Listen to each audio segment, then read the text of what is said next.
Good morning, good afternoon, everyone. Thank you for being here at our Friday noon seminar. Today, we have the pleasure of welcoming Dr. Neelam Tyagi. She is an attending physicist at Memorial Sloan Kettering Cancer Center in New York.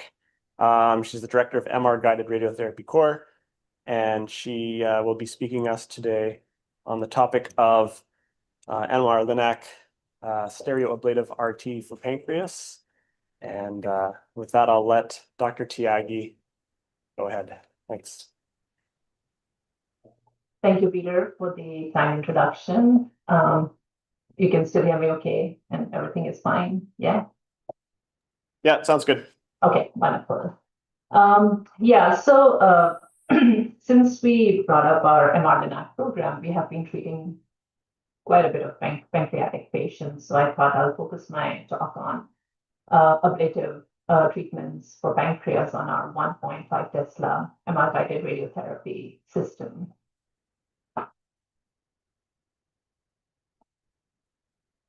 Oops, sorry. So these are my disclosures. We have a master research agreement with Philips and Elekta Healthcare.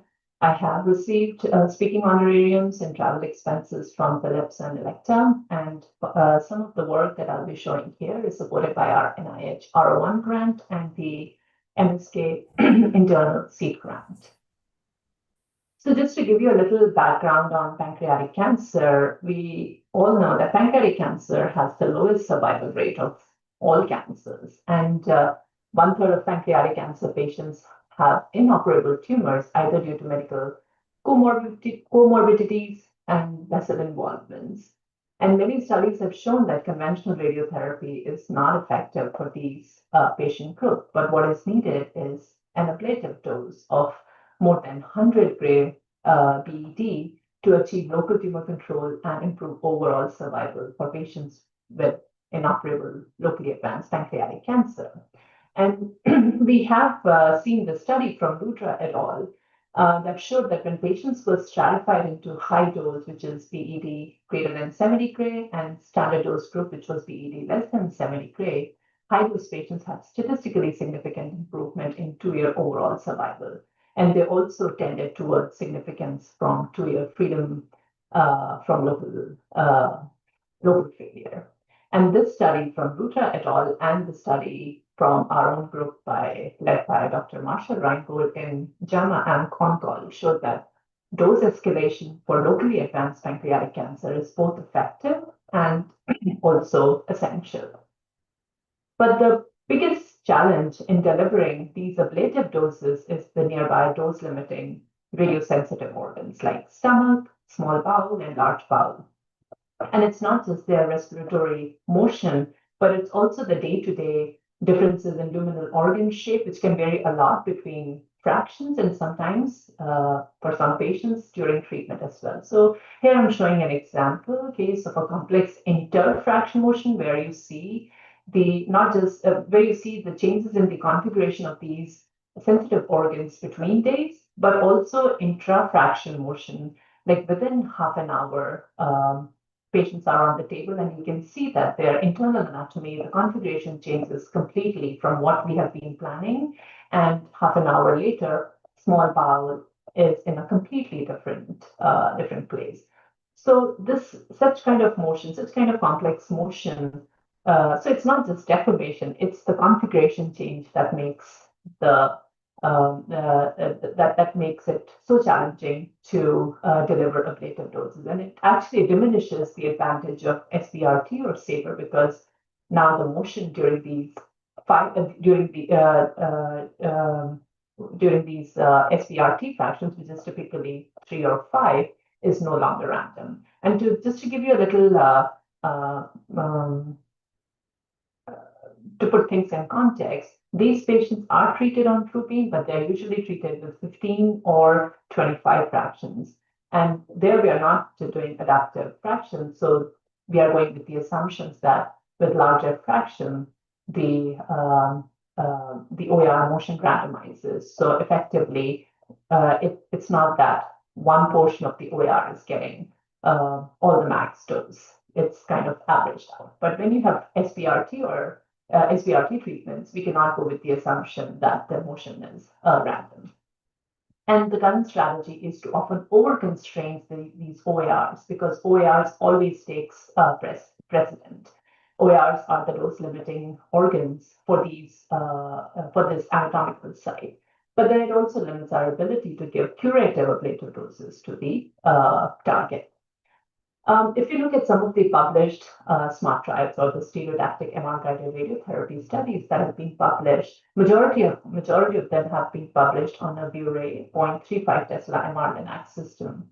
And they were delivered with breath hold and gating, and they have shown a 1-year local control of more than 80%. On Unity, which is a 1.5 Tesla MR-linac system, gating capability was not available in the beginning, so many studies, and there's only one study that is published, people have been treating with abdominal compression. And our study was also published based with abdominal compression, and it showed a local control of 80%. The SMART trial also completed its accrual, and the 2-year outcome data with local control is close to 80%, which was recently published. So these studies are very, very encouraging. Dr. Crane and Dr. Marsha Reingold from our institutions recently updated our pancreas outcome data for patients that were treated with MR-guided SBRT on our system. And they showed that the survival for these patients is same as surgery in unresectable patient population.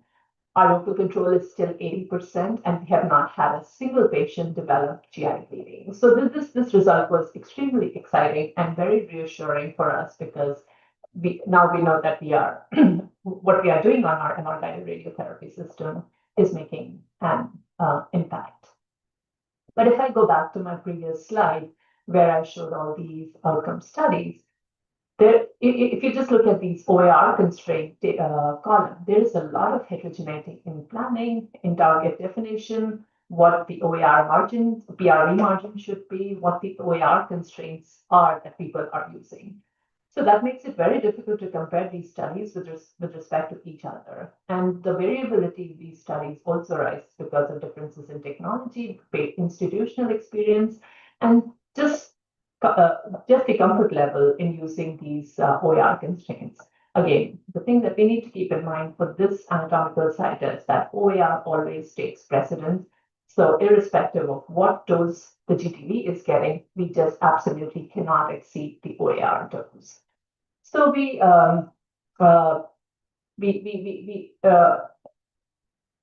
tried to look at how wide this variation is in planning practice. So the Unity MR-linac consortium did this planning practice exercise where they sent a single complex pancreatic case to 13 different institutions. And each institution was asked to create a treatment plan according to their native 5-fraction SBRT protocol of their own center. And this included their own local dose prescription, their own OAR constraints, their own margins, their own beam arrangements. And you can see that the prescription dose, there's such a wide range in prescription dose, even for 5-fraction SBRT. And this prescription range is from 7 grade to 10 grades. And even the dose constraints, if you see for duodenum, small bowel, or stomach, there's a lot of variation in what people are using and are comfortable with. And when we plotted the GTV and duodenum variation based on the institution's prescription, you can see like how wide the GTV coverage or the DVH result looks like for GTV. So median GTV, it ranged from 22 grade up to 35 grade. And median duodenum D.5 cc was 32.8 grade, and it varied from 22 grade to 36 grade. So there's a lot of variability, especially because of comfort level in using OAR constraints. Some institutions would not exceed these OAR constraints beyond a certain point, so that's why they're delivering 7 grade 5 fractions.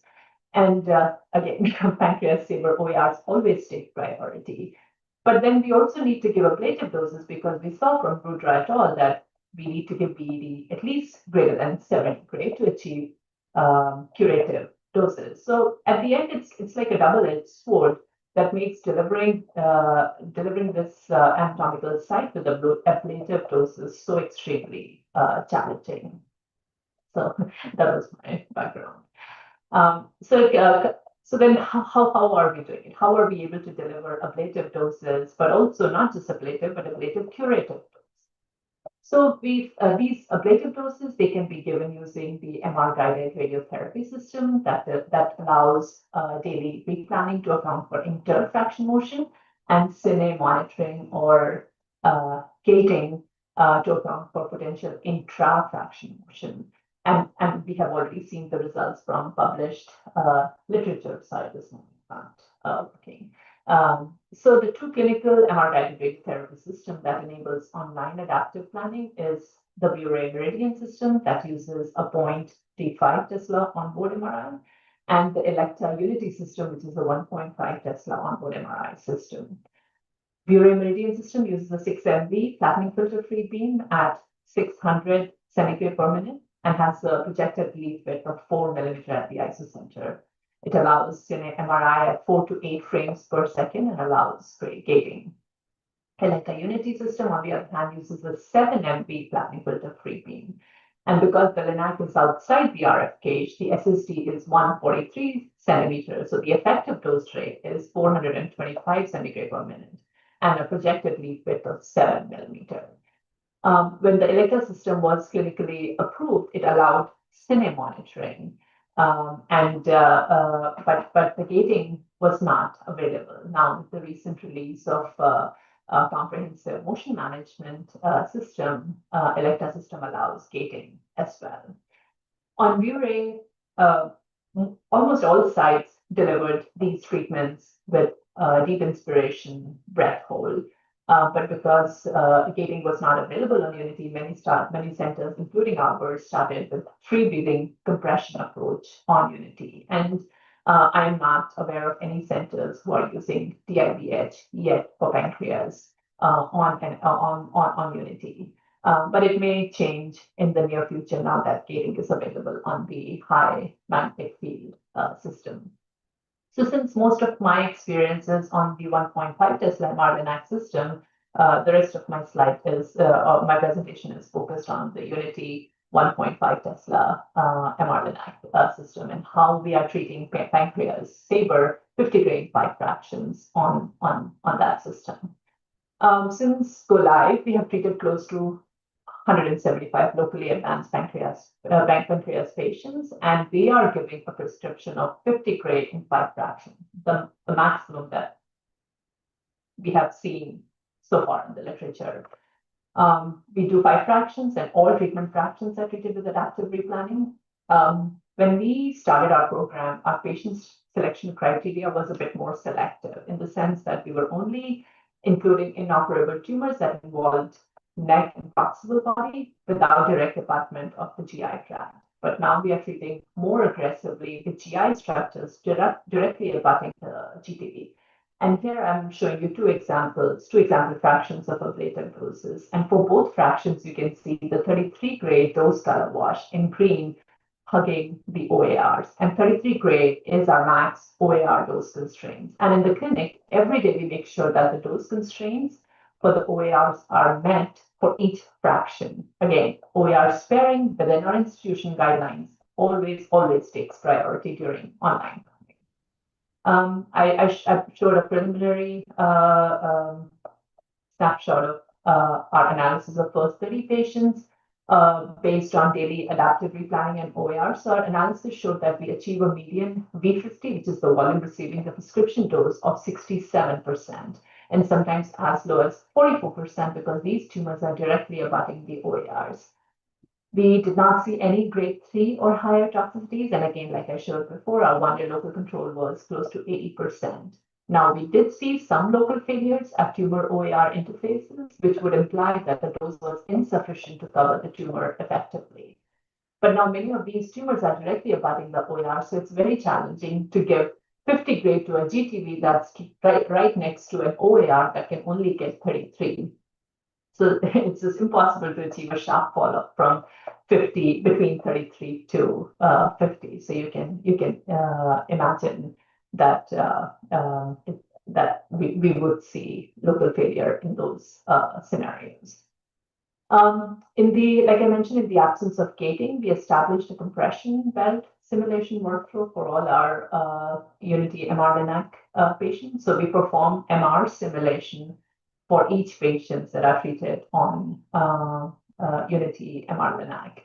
The MR images are used to help contour the GTV, but it also helps us in evaluating any potential artifacts upfront or in the image, or we sort of figure out if the patient is going to be claustrophobic or not, and what will be the residual motion after applying the compression. So during their simulation, patients first go to the MR sim for an MR fluoro, where we assess the motion both before and after putting the compression belt. And once the appropriate pressure is determined, we acquire final sequences for contouring.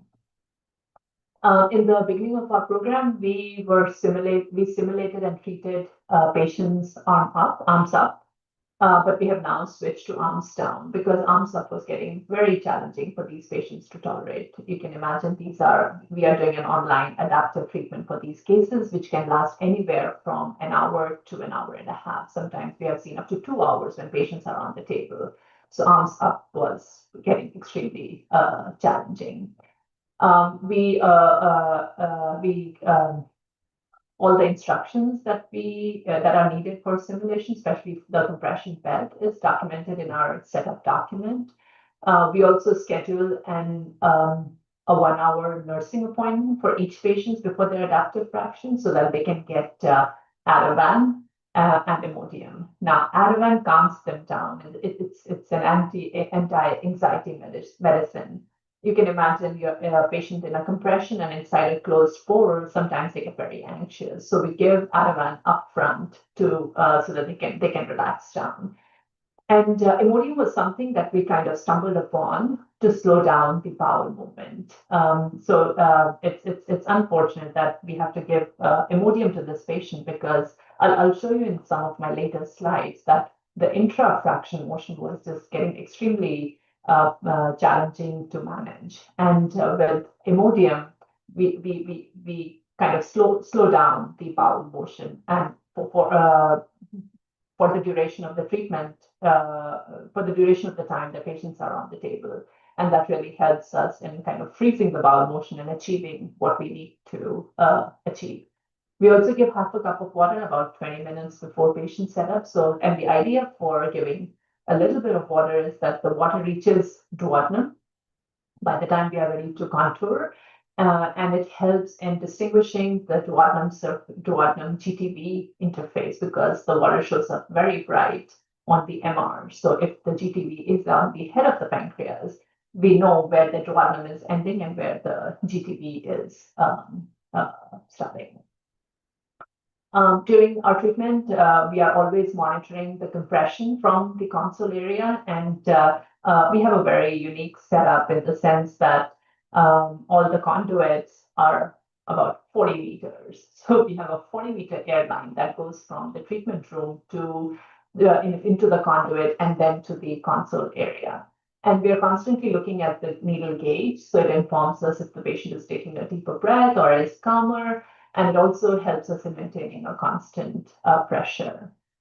We acquire a cine MRI before each treatment. So it's not just that we are looking at cine during simulation. During treatment also, we acquire a cine and confirm patient's breathing and make sure that the compression is still effective in minimizing the motion. So this is the motion amplitude data and compression during treatment based on pre-treatment cine for each fraction. So you can see that 75% of the fractions have tumor excursions of 5 millimeter or less with compression. So even though we attempt to minimize motion to be within 5 millimeters, sometimes patients are just too uncomfortable. And we do release the pressure slightly during treatment so that they can complete their treatment.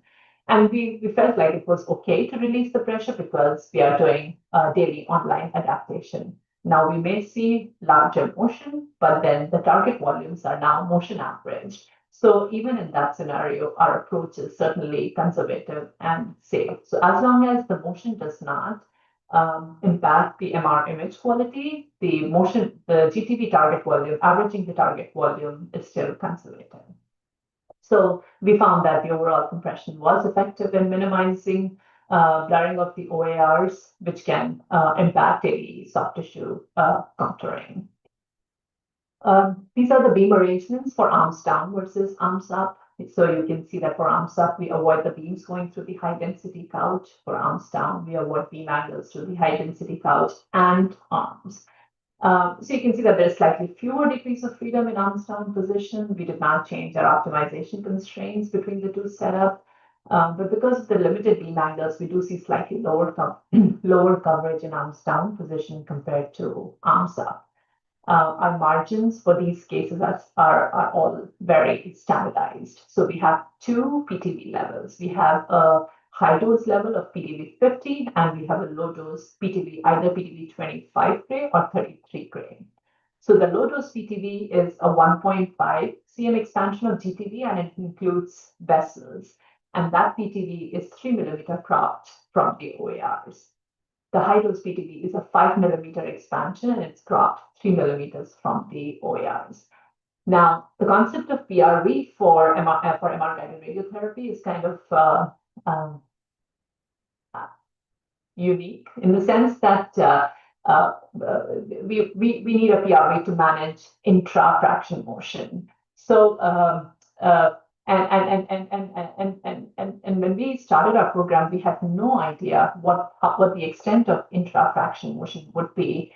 So we started with 1 mm PRV margin to begin with, and depending on what we would see, we would increase the PRV margin to 3 mm. But there were cases when even 3 mm margin was not enough, and we had to, and hence Imodium. So this is just the planning summary on the reference plan. So we separated arms up and arms down patients and looked at their treatment planning summary. So the table shows the pre-treatment dosimetry in terms of target coverage and OAR sparing. You can see our institutional target constraints in the second column. So most of the OARs, Dmax is less than 33 gray. If we look at the median GTV coverage for B40 and B50, you can see that arms up versus arms down, we see roughly 10 to 15% difference in coverage. And you can see some of the minimum doses for GTV for the arms down coverage. In some cases, we just could not achieve higher than 33% because the OARs were completely wrapped around the GTV. So in the sense that, like, on the MR-linac, we are kind of hoping and praying that someday we will have a favorable anatomy and we will increase the GTV coverage, while other days, unfortunately, we will not have favorable anatomy. If we look at the OAR sparing, it's comparable between the two setups. And this is the similar statistics for online adaptive plans, where coverage is slightly lower compared to the reference plan because of variations in day-to-day positioning of the OAR, because of the differences in day-to-day positioning of the OARs. But overall, the difference between arms up and arms down is comparable to what we saw in the reference building. Yeah. So this is an example dose color wash and DVH for a more complex case. So we do optimization and dose calculation using GPU Monte Carlo dose engine in Monaco treatment planning system that accounts for the effect of magnetic field and electron transport and electron return effect in the dose calculation algorithm. So here you can see our 50 gray prescription isodose line in red and 33 gray OAR constraint line in blue. And some of the OAR contours, if you can see them, light green and orange, they are completely wrapped around the GTV. So here you can see that our V40 is reaching close to 90%, but V45 and V50 are quite low. Again, 33K max dose to OARs always takes priority. So even though, so we have to respect the 33K max dose and accept whatever coverage we get to the GTV. And even the physics team was all depressed to see such low coverage, our physicians were very excited to see even V50 reaching close to 90%. And that is because this is still more than what they would have given on a conventional machine. And there was a recent study from Stanford where they showed that if V40 is greater, if we can achieve V40 greater than 90% for an SBRT case, that is still that would still lead to favorable outcomes. So even though we attempt to get good V50 coverage, many times we satisfy ourselves with a good V40 coverage of at least 90%. And this is the dose color wash and GTV coverage of adaptive fraction of a case. And again, this was an extremely complex case. And unfortunately, this was the case that showed local progression at 4 months after post-ablative RT. And this is an example similar. It's even more complex than the previous one, where the stomach and duodenum, which is in blue, is completely wrapping the GTV in red. Again, very challenging case of OAR directly abutting the GTV. And again, I'm showing the V40 and V50 coverage from day to day. So looking at how we deliver the online adaptive planning. So this is the general workflow for our online MR-guided adaptive treatment. We acquire a pre-beam MR. So that MR is used to perform deformable image registration, and we propagate contours and generate synthetic CTs on the fly. The contours are often edited by the physician, and the contouring can take anywhere from 15 minutes to up to 45 minutes. Plan is re-optimized based on the new contours. Right before beam on, we verify the final target with another verification MR. And if we perform a rigid registration between the pre-beam MR and the verification MR, and if everything looks good, we proceed with an independent QA, which is the second check, which includes independent monitor unit check, data integrity check, sanity check. And then the treatment is delivered using cine monitoring. And this was the time when the gating was not available. So that's why I'm just showing cine monitoring. And the cine monitoring is based on monitoring either a normal structure or we either monitor the GTV, or we can also monitor a normal structure like stomach or duodenum. But you can see that the whole, we have condensed a typical radiotherapy process, which can be from 7 days to 10 days within an hour to hour and a half. And the most time limiting step here is the contouring, because our target volumes, we still limit our contouring to within 2 cm ring, but the 2 cm ring is not around the high dose volume. The 2 cm ring is around the low dose volume. So at the end, it ends up that we are contouring these OARs within the entire anatomy. And that's why the contouring takes such a long time. Before we started giving Imodium, like I mentioned, we were just amazed to learn how much intrafractional motion exists for these patients. And really, I had no idea. But we all knew that GI anatomy shows large interfractional motion, because day to day the bowel configuration just changes. But it was really an eye opener for us to see the extent of intrafractional motion. So like I mentioned before, we acquire a pre-beam MR, we acquire a verification MR that's used to confirm the position of OARs and GTV right before beam on, and we also acquire a post-treatment MR.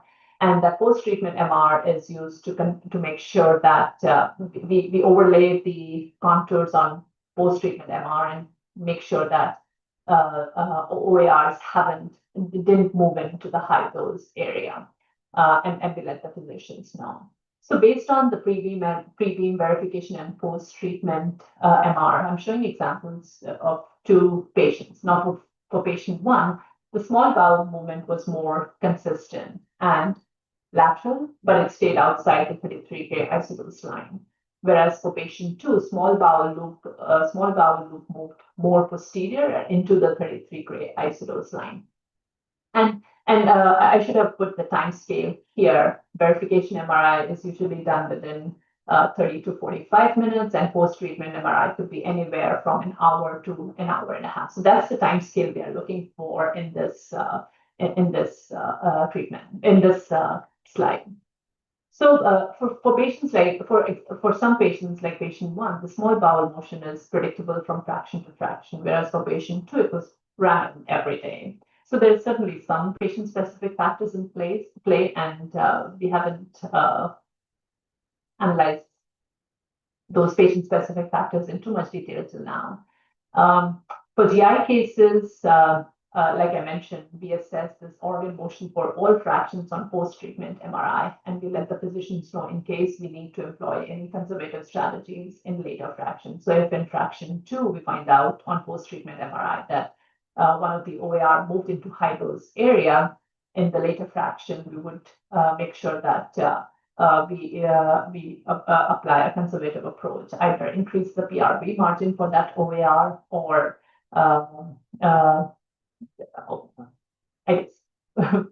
increase the PRV margin for that OAR in the subsequent fraction to compensate for this effect. But we also wanted to see what exactly was the dosimetric impact of intra-fraction motion. So what we did was we had the OARs and doses from pre-beam MRI, and we propagated that to verification and post-treatment MRI. And we edited those contours and we recalculate the dose. And what I'm showing here are 3 dose metrics, Dmax, D2cc, and D5cc just for stomach. And for each fraction, you'll see 3 sets of box plot. One is for pre-treatment MRI, pre-beam MRI, or the planning MRI. The middle one is the verification MRI, and third box plot of each fraction is the dose calculated on the post-treatment MRI. And the horizontal line on each of these graphs is our institutional criteria. So Dmax less than 33, dose to 5 cc, 25 grain. So you can see that the dosimetric criteria for stomach met our institutional criteria during daily planning on pre-beam MRI, but it exceeded on verification and post-treatment due to intra-fraction motion. And these are the median values. So although the median values were within our institutional criteria, there were a significant number of fractions that did exceed this criteria on verification and post-treatment MRI. And this was extremely concerning to us. But we also knew that this is overestimating the impact of intra-fraction motion, since we did not see any GI toxicity.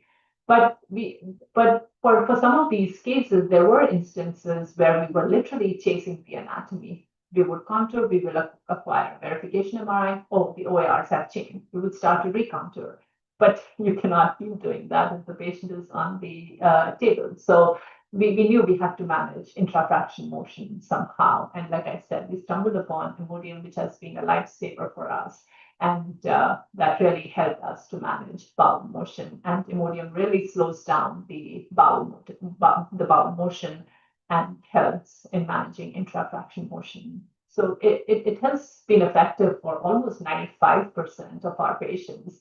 We would come across a few outliers where we would still see large motion. And we're trying to see whether that motion is happening because of the, like maybe the patients are drinking the water too close to their treatment, so that when it's going through the stomach duodenum, it's causing intra-fraction motion.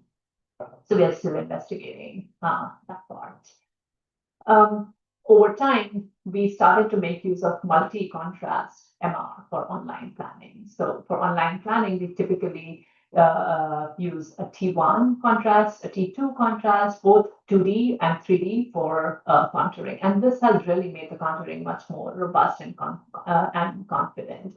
You can see that, like, if we just rely on a single MRI, which is, say, for example, T2 3D, it's not usually sufficient to contour both GTV and OARs.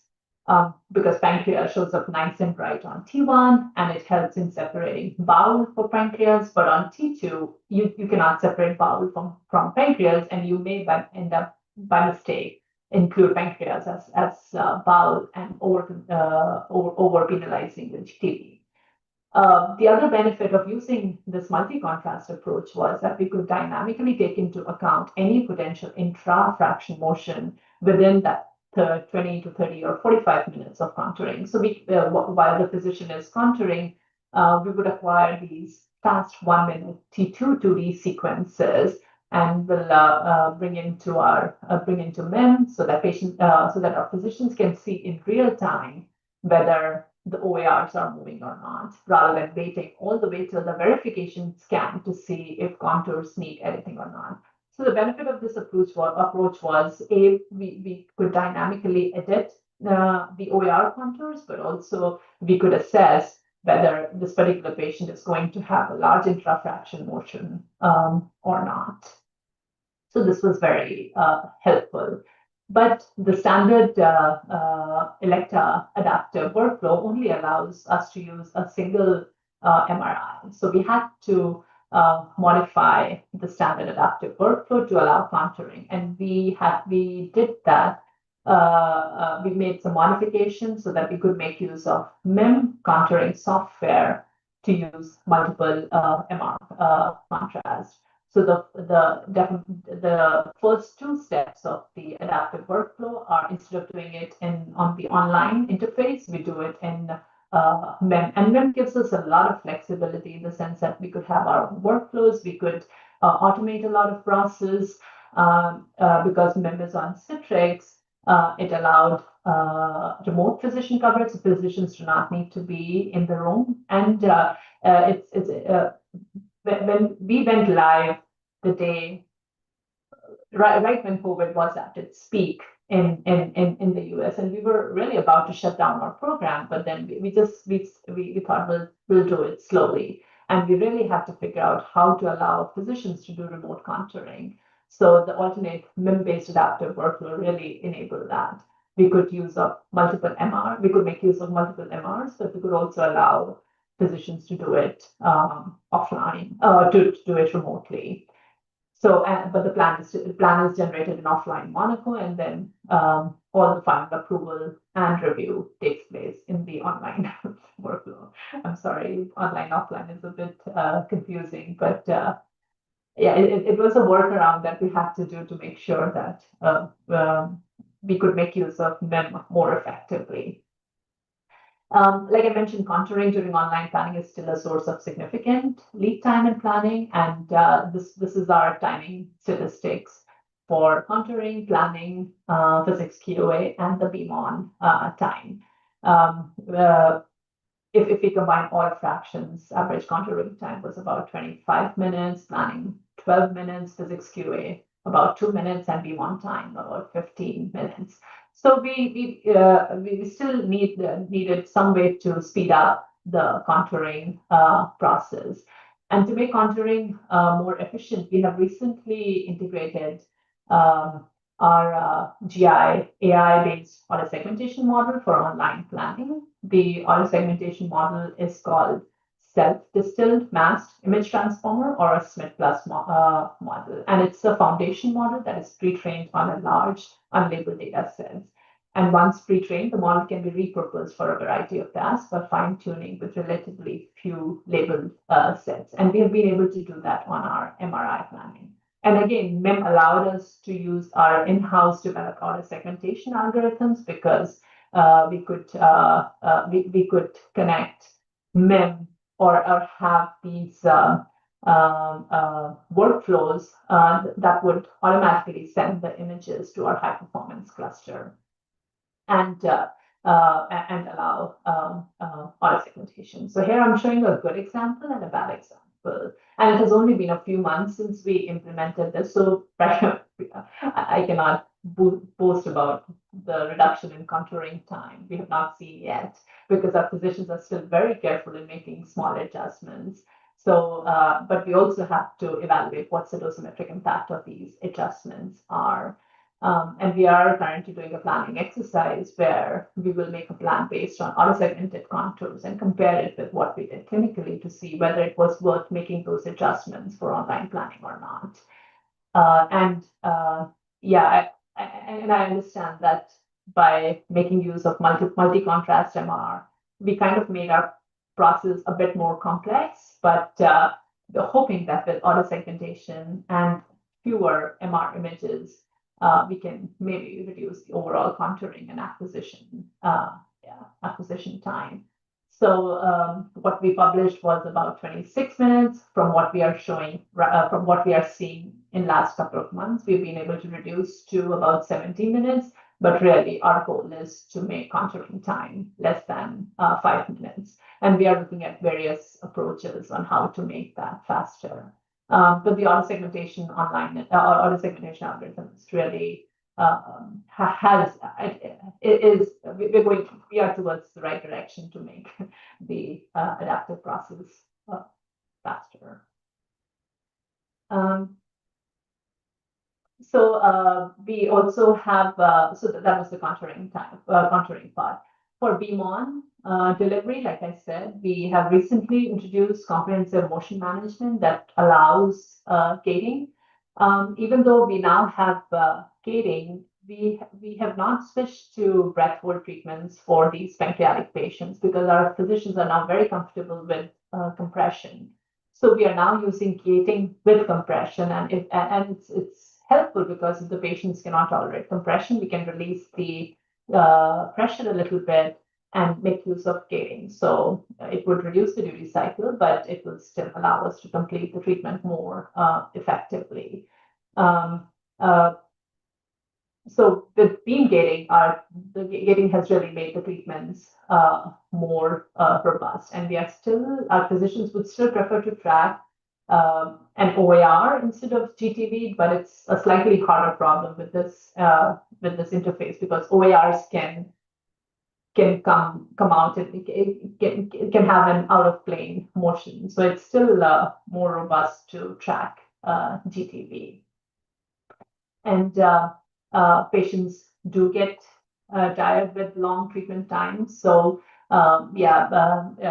for the same patients, I'm showing the cine at the end of his treatment time where the patient is getting tired and we are getting the beam more and more. So really, we cannot control the beam on time, but we are certainly trying to minimize the non-beam on time or the planning time to make these treatments go faster. We really want to be able to treat these cases within an hour. And we're hoping we'll be able to achieve that. Just a couple more slides. So as part of our R1 grant, we are qualifying these OAR inter and intra fraction motion and the extent of deformation even with compression, and both for auto segmentation and for dose accumulation purpose. And you can see here that the slide shows the 3D deformation displacement map for stomach, small bowel, and large bowel, just for an example patient. And again, it reiterates what I've been saying till now, that you see the most irregular deformation. And it's not just deformation, it's also the configuration change that makes it more challenging. And these deformations could be more than 2 cm or even up to 4 cm. We have seen maximum deformations reaching 3 to 4 cm for some cases. So to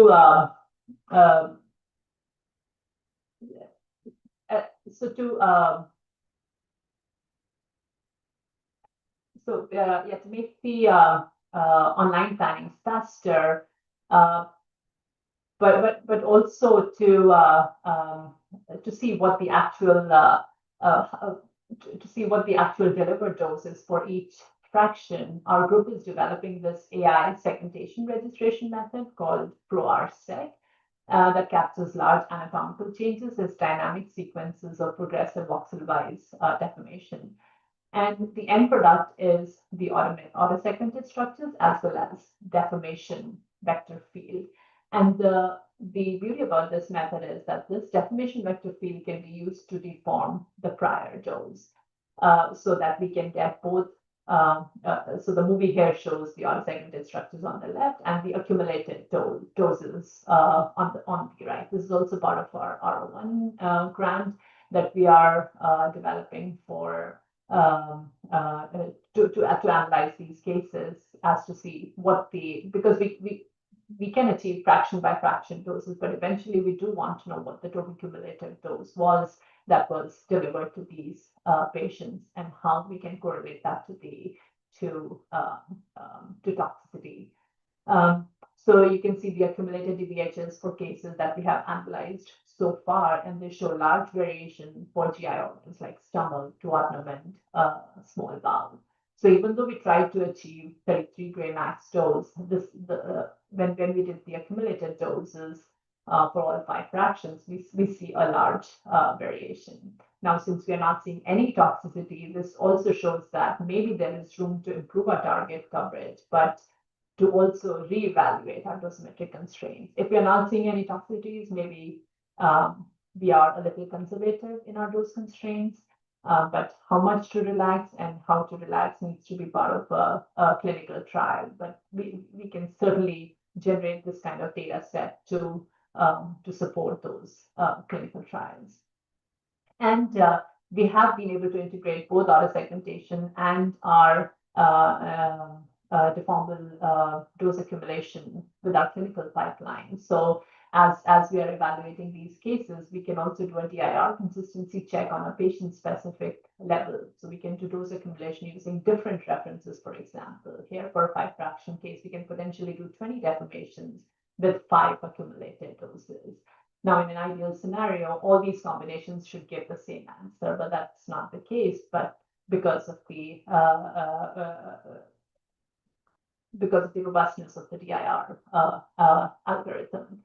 But this also helps us in generating a spread in our DBH distribution on a patient on a patient specific level. At the same time, we are also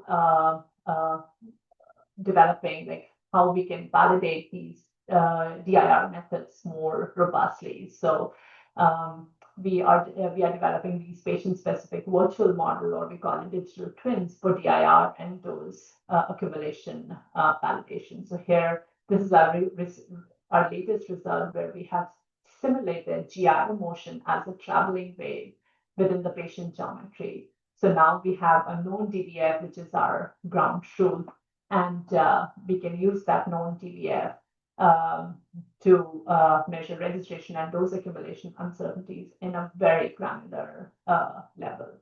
And the way we have been able to do that is on the XCAT computational pipeline. So as our first step, we generated these GI analytical motion models in the XCAT Phantom.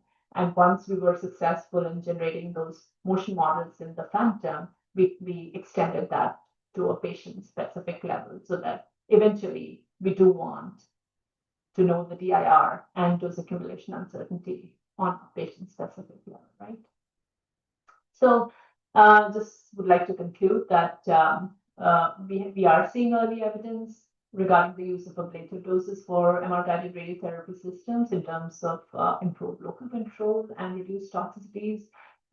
We still need a more longer-term follow-up beyond 2 years to gain more confidence and establishing dose escalation for locally advanced pancreatic cancer. But in parallel development of these advanced auto segmentation, DIR, and dose accumulation tools can certainly help improve our online workflow, reduce on-table treatment time, but also give us a better idea of delivered doses and their relation to OAR toxicity, whether we are on a more conservative side or on the less conservative side. These algorithms can help us in evaluating that. There is also development going on in real-time gating and tracking, especially with MLC tracking. Maybe we are sort of reaching a point where anatomy-based adaptation, we are reaching a bottleneck with anatomy-based adaptation. And maybe this is the most we can do with anatomy adaptation, and just hope that someday will have a favorable anatomy. But we may also need to start looking at maybe dose-based adaptation to further improve, especially the local failure cases. But yeah, that's still part of ongoing research. With that, I would like to thank my team. This is our team and our collaborators. I'm happy to take any questions. Thank you for listening and for your Right. attention. There you go. Excellent. Thank you very much for a very interesting talk. I'll turn my camera around so you can see me. Hello. So we have time for questions for Dr. Tyagi. In the room, raise your hand. Online, raise your hand using the emoticon or type it in the chat. We do have a question in the room though. I'm going to turn the camera around. Okay, Jorge's coming up. Hello, everyone. Thank you so much, Dr. Tyagi. Really interesting question. I had a bunch of questions, and as you move through the presentation, you basically answer all of them. But there's one question remaining. At 2 points in your presentation, you show a nice diagram for the workflow that you use in your institution. However, in one of the slides, you have a step for synthetic CT, and in the second slide, you have not. So I was wondering if your pipeline is MRI only. And what are your thoughts regarding that? Should we keep the synthetic CT or should we move towards MR-only pipelines? Right. So the MR-linac system, it generates synthetic CT on the fly, and it's not any fancy synthetic CT. It's still synthetic CT based on bulk electron density. So basically, your initial plan needs to be, your reference image needs to be a CT, and you define different contours, including bones, air, soft tissue. And what Monaco does is it averages the electron density within those contours and applies that on the MR to generate a synthetic CT on the fly. It's not a deep learning based synthetic CT where each pixel to pixel has, where you can generate a normal CT that we typically do for MR only. It is an MR only, but it is a bulk electron density based MR only synthetic CT. Yeah. And I may have just forgotten to put that synthetic CT on the fly on my second slide. I'm sorry. I'll go back and fix that. Thank you so much for everything. Really, really nice presentation. Thank you. Thank you. Super. But I don't know if I answered your question about whether we need MR only for GI anatomy. Majority cases, I think, even if we do a homogeneous dose calculation, we may be okay. But there are cases where bowel has a lot of air. And if the large bowel is surrounding the GTV and it has a lot of air, then you'll see a lot of difference between your homogeneous plan versus a heterogeneity dose calculation. On top of that, on the 1.5 Tesla MR-linac system, you have something called electron return effect. So if the air bubble is at least 1 cm, you'll see ERE deposit local doses. So if you have air bubble larger than 1 cm and you have air all around GTV, you really need synthetic. Okay, Jorge is nodding his head yes, so explained. Good. Any other questions? Anyone on online?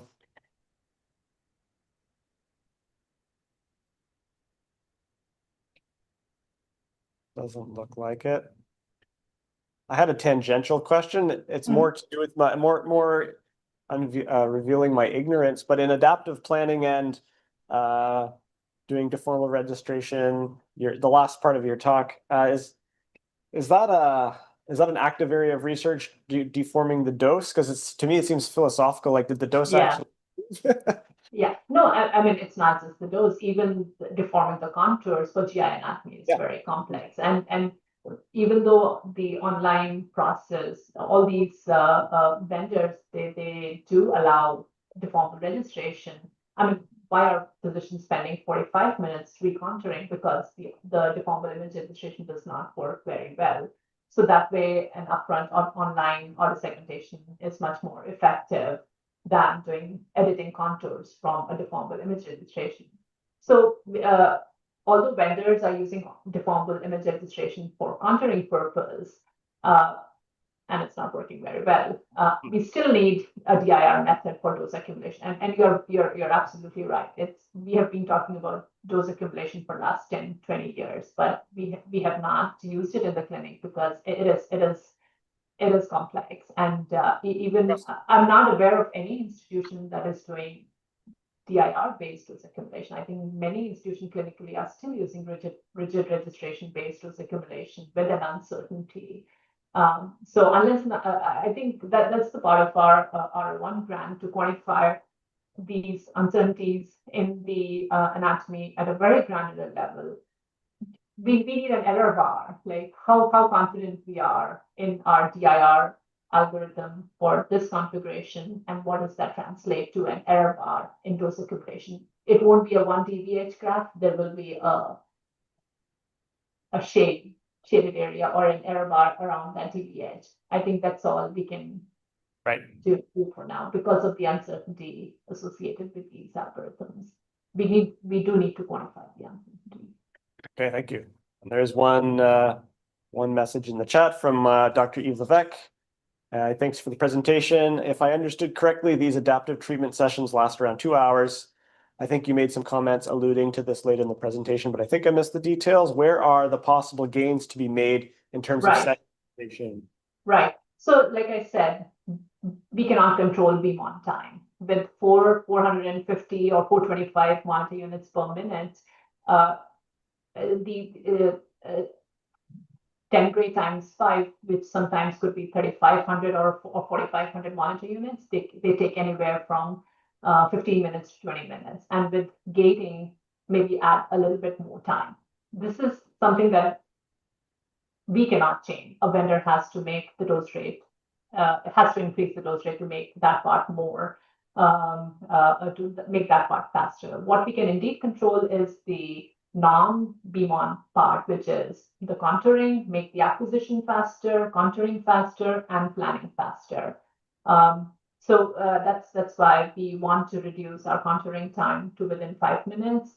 We are acquiring multiple MRs, but that comes with an added cost of time. So we are also hoping that with just 1 or 2 absolute the MRs that can give the physician the contrast that they need, we don't acquire any more MRs. So with a T1 or T2 fast order segmentation, we can minimize intra-fraction motion. Hopefully that can speed up the process. But the online part, if we are using vendor software, that's still the bottleneck because it takes about 10 to 15 minutes to make the plan. Other institutions are working on auto planning. Monaco has just released the scripting process, so hopefully we will see auto planning for online planning in maybe soon. But at this point, the thing that we can control is the acquisition and contouring. Planning and beam-on is still with the vendors, and we keep making the plea. Please make it faster. Great, thank you.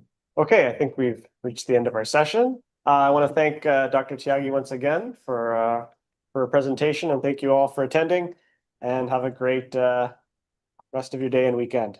Thank you all. Thank you, Peter. Thank you, everyone. Bye.